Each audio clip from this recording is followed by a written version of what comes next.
Imagine this. You wake at 3:17 a.m. to the sound of your own heartbeat. Not the steady rhythm of sleep, but the pounding staccato of a drum calling soldiers to battle. Your skin hums with electric awareness. Your pupils dilate in the dark, as if preparing to face some unseen enemy. Yet when you turn on the light, nothing. Just the ordinary shadows of your bedroom. The war paint on your face is invisible. The sword in your hand is intangible. The battlefield exists nowhere but in your nervous system. This is what happens when the soul goes to war, not with others, not with the world, but with itself. The paradox of the inner war. Here's the truth no one prepares you for. The most brutal wars aren't fought between nations, but between the versions of yourself that cannot coexist. The part that wants safety versus the part that craves freedom. The voice that says, "You're not enough," versus the one whispering, "You are infinite." The self that clings to the shore versus the self that longs to drown in the depths. These aren't philosophical abstractions. They're trenches dug in your psyche, littered with the shrapnel of every decision you've ever agonized over. The casualties, your peace, your potential, your ability to simply be without this constant gnawing tension. The silent draft notice. No one asks if you want to enlist in this war. The summons arrives the moment you first realize people can lie. Feel shame for a natural desire, trade authenticity for approval. Swallow your first "I'm fine" when your soul was screaming. Suddenly you're conscripted. No training, no uniform, just a rifle of self-doubt shoved into your hands and the relentless march of shoulds beating in your skull like a drum. What if this war isn't what you've been told? What if the anxiety, the indecision, the exhaustion aren't signs you're losing the battle, but proof you've been fighting on the wrong side all along? What if the enemy you've been trying to kill is the very part of you that could bring peace? The room is still dark. The clock now reads 3:23 a.m. 6 minutes have passed since you awoke to this silent war. Somewhere in your body, your gut, your throat, your clenched jaw, the front line trembles. A truth detonates softly. This war will never be won with weapons, only surrendered with understanding. The first hint of dawn bleeds through the curtains. You have a choice now. Go back to sleep and dream of battles, or stay awake, truly awake, and ask yourself which side you've been fighting for, and why. The battlefield is mapped in your nervous system, but the war was never yours to fight. You were drafted into a conflict that began centuries before your birth, a silent inheritance of fractured selfhood. The trenches were dug by philosophers, the landmines planted by culture, the weapons forged in the fires of trauma. You did not choose this war. You awoke in it. The ancient division Carl Jung saw it first, the shadow war between who we are and who we believe we must be.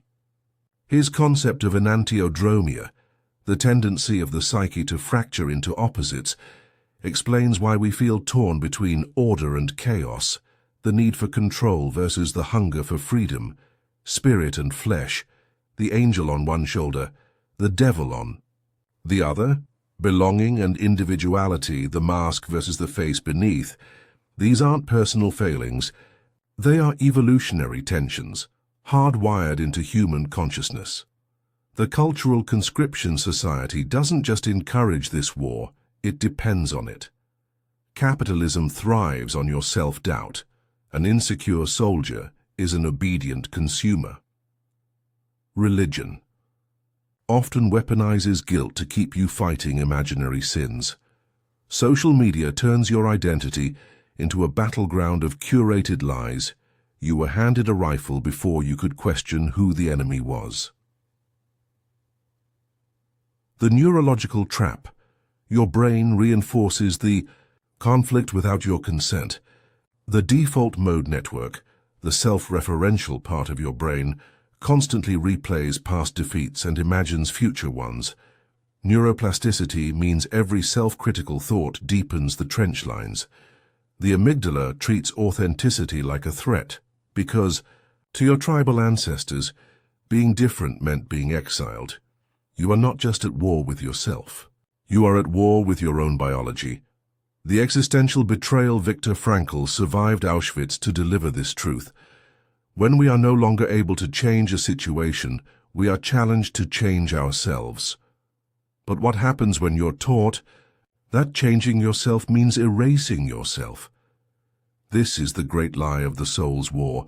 You were told the battle was for your soul, when really it was against it. A question detonates in the silence. What if the only way to win is to lay down your weapons, not surrender, not defeat? The war rages on, but the battlefield is invisible, a silent coup unfolding in your nervous system, your relationships, your stolen moments of peace. You carry the weight like a soldier who forgot they could remove their armor. The damage doesn't announce itself with screams. It seeps in through the cracks of your exhaustion, the numbness of your joy, the way you flinch when someone asks, "How are you?" The collateral damage. Every internal battle leaves scars on the world around you. Relationships become proxy. Wars, you punish lovers for crimes your past committed. You keep friends at bay because trust feels like laying down weapons in enemy territory. Creativity dies in the crossfire. Ideas are shot down before they can breathe. Your inner critic plays executioner to every spark of inspiration. The body keeps score. Insomnia, muscle tension, digestive rebellion. These aren't random malfunctions, they're your flesh begging for a ceasefire. The prison of the unfought.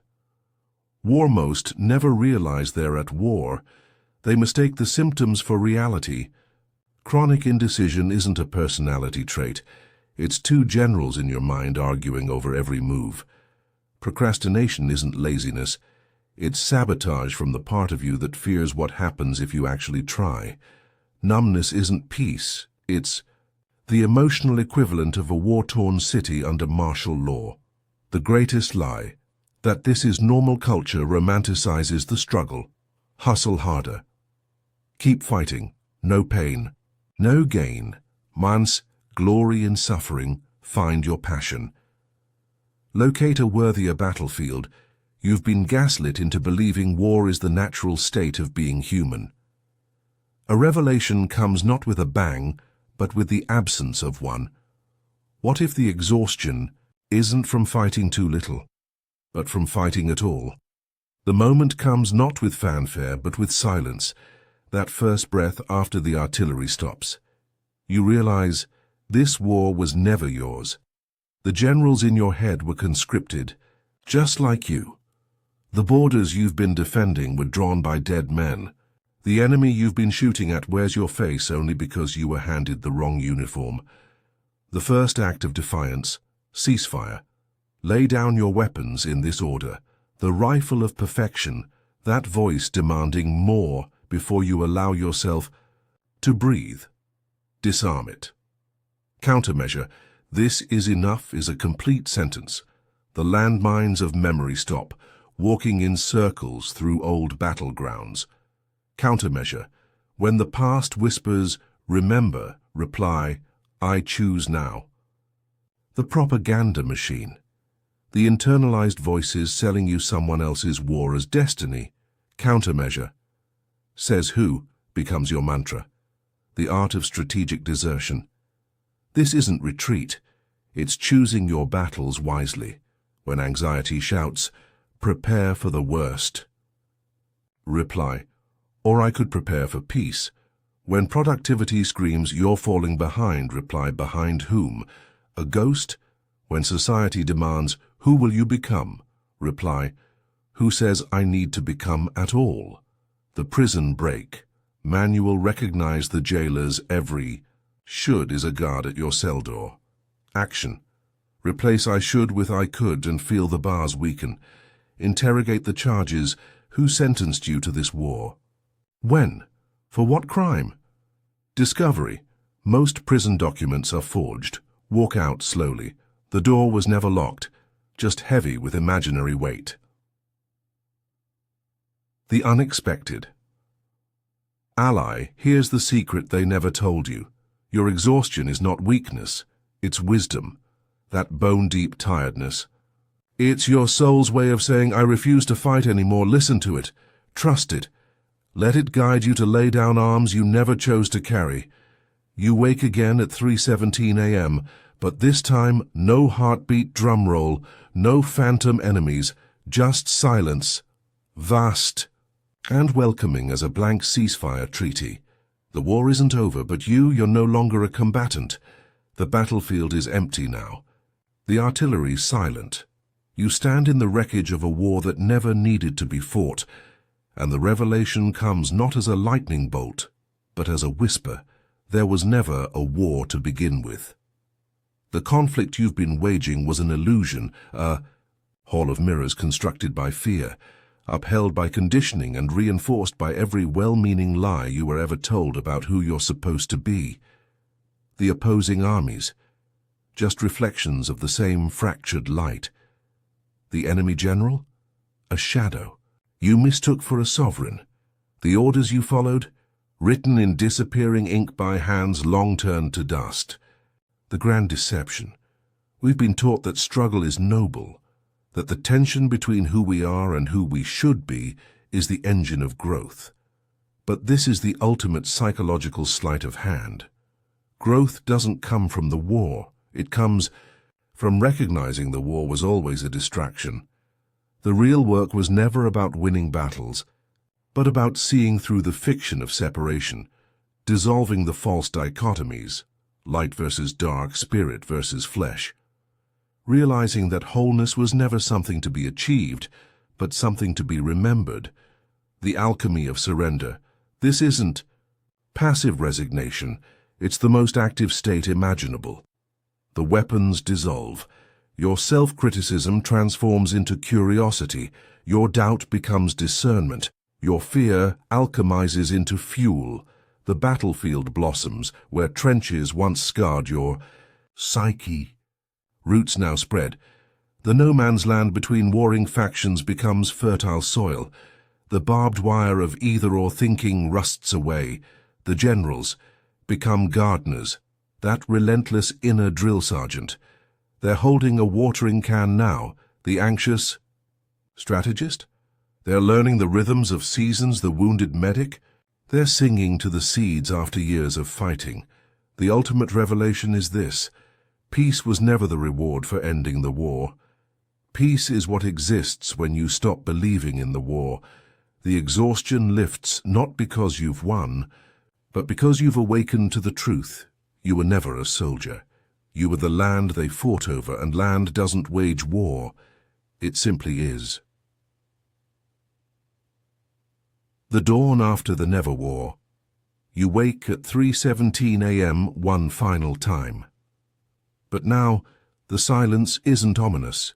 It's intimate. The darkness isn't threatening, it's nurturing. The heartbeat isn't a drum of war, it's the pulse of existence. Somewhere beyond the window, an owl calls. A breeze stirs the curtains. The world continues turning, indifferent to battles that only ever existed in human minds. You close your eyes, not to retreat, not to prepare for the next skirmish, but simply because you're tired. And that's enough. There's no greater victory than to emerge from battle and discover there was no enemy but the war itself. Unknown soldier,